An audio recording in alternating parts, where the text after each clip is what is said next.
नमस्कार दोस्तों। चलिए सुनते हैं अकबर और बीरबल का एक और किस्सा, पेड़ का झगड़ा। एक बार दो पड़ोसियों में आम के एक पेड़ को लेकर झगड़ा हो गया। उनमें से एक केशव नाम के फरियादी ने अकबर बादशाह के दरबार में जाकर फरियाद की, हुजूर, पेमला नाम का मेरा एक पड़ोसी मेरे लगाए आम के पेड़ पर दखल करना चाहता है। आज 7 साल से मैंने उस पेड़ की देखभाल अनेकों कष्ट सहकर की है। अतएव सरकार के यहाँ मैं बड़ी उम्मीद से आया हूँ कि मेरा न्याय किया जाए। बादशाह की ओर से इस मामले का निपटारा करने का हुक्म बीरबल को मिला। बादशाह का हुक्म पाकर बीरबल ने केशव के पड़ोसी को बुलाया। उसका नाम पेमला था। वह बीरबल से इंसाफ करने की फरियाद करने लगा। बीरबल ने दोनों की बातें सुनी। केशव तो अपनी बात पहले ही ऊपर कह आया था। पेमला ने अपनी बारी आने पर कहा, दीवान जी, मैं कसम खाकर कहता हूँ, यह पेड़ मेरा है। 7 सालों से मैं इसकी सेवा कर रहा हूँ। जब आज इसमें फल लगने लगे तो केशव उसे अपना बता रहा है। क्या कोई उस पेड़ की चौकसी भी किया करता था? मेरी तथा केशव दोनों की राय से एक चौकीदार उस पेड़ की हिफाजत करता है। बीरबल ने उसे आदेश दिया और चौकीदार को बुलवाया। चौकीदार बोला, हुजूर, दोनों की तरफ से इसलिए यह बताना मेरे लिए मुश्किल है कि पेड़ वास्तव में किसका है।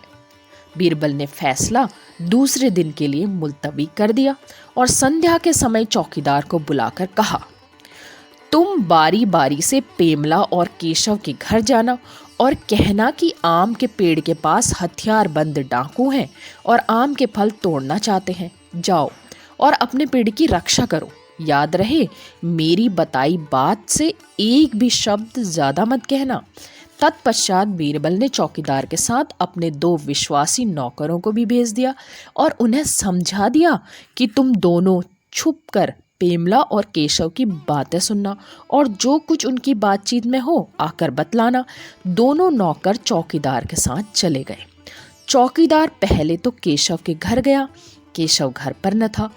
उसने केशव की स्त्री को बोल दिया और फिर पेमला के घर की ओर चल दिया। संयोगवश पेमला भी घर पर नहीं मिला। चौकीदार ने पेमला की स्त्री से वही बात बोल दी और अपने घर का रास्ता लिया। बीरबल ने जिन 2 नौकरों को भेजा था उनमें से एक तो पेमला के घर पर, दूसरा केशव के घर के पास छिपा हुआ बैठा था। जब रात हो गई तो केशव घर लौटा। उसकी स्त्री ने चौकीदार द्वारा बताई हुई बात उसे बता दी। सुनकर केशव बड़बड़ाया, इस अंधेरी रात में कौन जाए, आम रहें या जहन्नुम जाए। मैं तो यह सोचकर यह तरकीब लगा रहा था कि आम का पेड़ हाथ लग जाएगा, नहीं तो ना सही, मेरा उसमें लगा भी क्या है, बस केवल परेशान करने के लिए खेल रचा था। उधर पेमला जब अपने घर आया तो उसकी स्त्री ने उसे चौकीदार की बात बताई। यह सुनते ही पेमला डाकुओं से मुकाबला करने के लिए चल दिया। मैं 7 साल की मेहनत को जाया नहीं जाने दूंगा, यह बड़बड़ाता हुआ पेमला लठ लेकर पेड़ के पास गया। ठीक उसी वक्त बीरबल के दोनों नौकर आपस में मिले। उन्होंने एक दूसरे से अपनी बात कही और सुनी, फिर सारी बातें आकर बीरबल को बता दी। अगले दिन पेमला और केशव बीरबल के सामने हाजिर हुए। बीरबल दोनों को संबोधित करके बोला, आम का पेड़ तुम दोनों का है। मेरे पास अब तक जो सबूत आए हैं उनसे यही पता चलता है, इसलिए इस पेड़ पर दोनों का समान अधिकार है। पेड़ पर जो फल लगे हैं उनमें से आधे आधे बांट दिए जाएंगे। अब रह गया पेड़ तो उसे काटकर आधी आधी लकड़ी तुम दोनों में बराबर बांट दी जाएगी।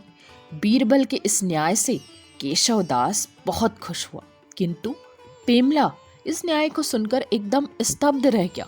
उसने गिड़गिड़ाते हुए बीरबल से प्रार्थना की, दीवान जी, यह पेड़ बेशक आप केशव को दे दें, लेकिन इसे उखड़वाने का हुक्म न दें, मुझसे यह न देखा जाएगा।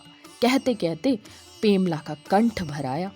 बीरबल को पक्का यकीन हो गया कि पेड़ अवश्य पेमला का ही है। इस बात को अब केशव भी समझ गया कि असलियत खुल चुकी है। उसने बेहिचक अपना अपराध स्वीकार कर लिया। बीरबल ने केशव को उचित दंड देकर पेड़ का हक पेमला को देकर विदा किया। तो बताइए दोस्तों, कैसी लगी आपको ये कहानी?